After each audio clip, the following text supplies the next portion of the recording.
Okay, when I tested the LEDs, I got this hooked up to a 5-volt power supply up here. I got it hooked up to a 5-volt power supply. I just bought one of these Chinzy things, and I think it's 10-15 bucks. It's an SP108E LED shop. This here you can run different LEDs and stuff. I'm using that just to test these strips to make sure they're okay before I connect them. So I already got this programmed, as you can tell. So here's the program. I'm just running a test just to make sure that everything's fine. And it's just at random right at the moment, so it's not an issue. That's the one that goes into the tube. This strip is attached to, I have a whole bunch of PC boards, really thin stuff, but you can use aluminum or you can use anything you want to use. I just stuck them to that to drop them in the tube so they don't twist, so they stay towards the front. That's the only reason I got them on here. So this is the one that I'm using, that being the tubes. Now in the light themselves, for the lights themselves, I want to be using 2 strips. These are 35 pixels. And they're going to be in parallel. I don't have the divide thing up for the parallel here wired up yet.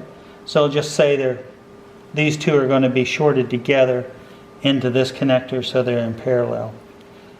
So these are going to program differently. So that would be just like that.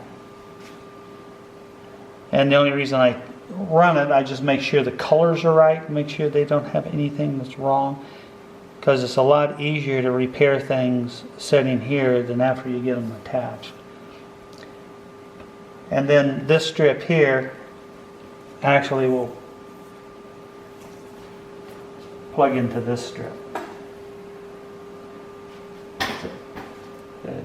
I just don't have it programmed all the way out to the right pixels. I would have to change that, the setting of the box, because I got it set right now at 70 pixels because I was in the process of testing 2 of these in series to make sure the connectors were okay. So that's what the LEDs look like.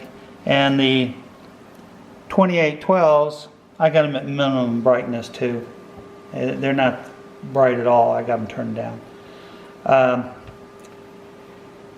These seems to have really nice color, and the brand that I'm using is ever how you pronounce it, but here's the picture. That's the brand right here. That's the brand of LEDs I'm using. They're a little more expensive than the other brands, but the coating's built much better. It's got good copper. The colors are great. And I've had a total of 0 problems with all of the reels that I just bought. So I like the odds. So I'd rather pay a little extra and have less defects. And they're really weather sealed really good on it. They're silicone coated. So these are really good LEDs. And okay, we'll go to the next section. Okay, we're going to stick the LEDs on this piece of metal. This is what goes inside the light itself. The LEDs already got cut, 35 pixels. I already got the ends on it, shrink tubing, everything's ready to go. What I do first is just a reference point. You just put that inside the curve, figure out about where middle is. I just mark it. This piece of metal is aluminum. Well, the piece of metal we're going to stick the lights on are aluminum, painted with primer and enamel paint. So now we're taking the LED strips with that reference. We're going to pull the double sticky tape protector off.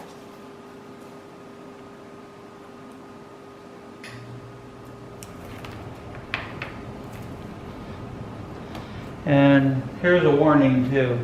When you pull the double sticky tape off, as you can see, they got a little copper piece that's right there. The only things between that copper piece and your metal that you're putting it on, like if it was just pure aluminum with no paint, is just this double sticky tape. So if it ever wears, it will short. But what we have here is aluminum, and I got primer on it and paint, so that should be a good enough insulation. Then you just take it, hold it in the middle, use that reference line, and just stick the LED down.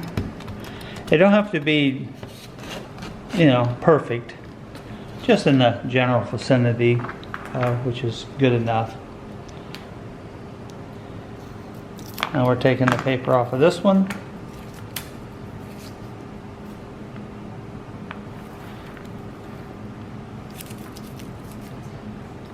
Now we hold it right at the end again.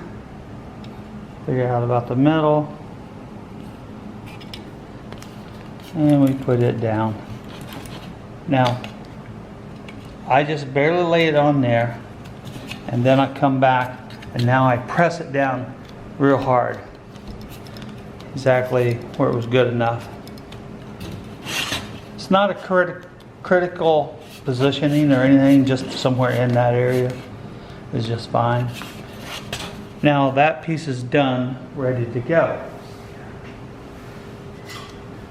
Now we're going to get a light here, and the way that goes in, it just goes into the middle like that, and it just gets pushed in and then just turned exactly.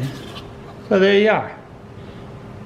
That's so that you can remove the LEDs, so a year or two from now when you want to wash it and get the mold and the bugs and everything else out, you can just pull the light strip back out and they're not in the way. Okay, our first issue with the LED lights, that I thought they were really good and everything, but we're having an issue now. The issue is that I bought 10 rolls of that stuff and we started installing them and everything, and guess what, after a week the lights are falling down, not staying stuck. As you can see how easy that one was pulled up. See there? And it just comes right off. Barely sticks. So we're coming to the conclusion, the double-sided tape, let's try another.